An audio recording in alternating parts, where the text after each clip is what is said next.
Окунь, чебак, линь. Эту и другую рыбу обнаружили полицейские в сетях, расставленных в прибрежной зоне реки Туаляс, именуемой в народе Худалас.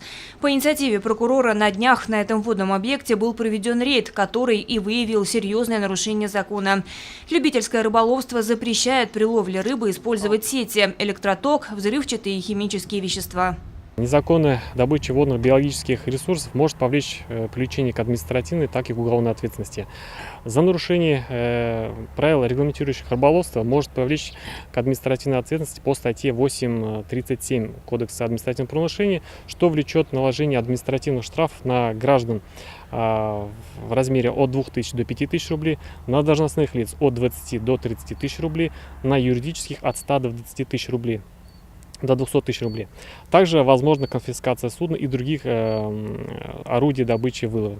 За незаконную добычу, вылов водных биологических ресурсов может повлечь уголовную ответственность по статье 256 Уголовного кодекса Российской Федерации в виде штрафа в размере до 500 тысяч рублей, исправительных работ сроком до 2 лет и лишения свободы сроком на 2 лет. Обнаруженные рыболовные снасти изъяли из воды, ну а вся живая рыба сотрудниками полиции была вновь выпущена в естественную среду. Вслед за этим проверки исполнения законодательства прошли в рыболовных магазинах города. Прокуратура города Сибай инициировала проверку совместно с сотрудниками правоохранительных органов мест реализации рыболовных принадлежностей. Установлено, что в 2 магазинах города продавались сети для лова рыбы. Между тем, законодательством запрещено торгующим организациям производить продажу сети материалов. В связи с этим правоохранительные органы изъяли из торговых точек указанные материалы.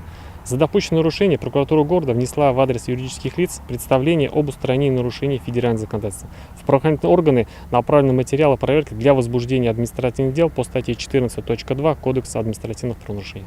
Сотрудники прокуратуры предупреждают, поклонникам любительской и спортивной рыбной ловли следует строго руководствоваться установленными правилами. Это предотвратит нанесение ущерба водным биологическим ресурсам и позволит не попасть под установленную законом ответственность.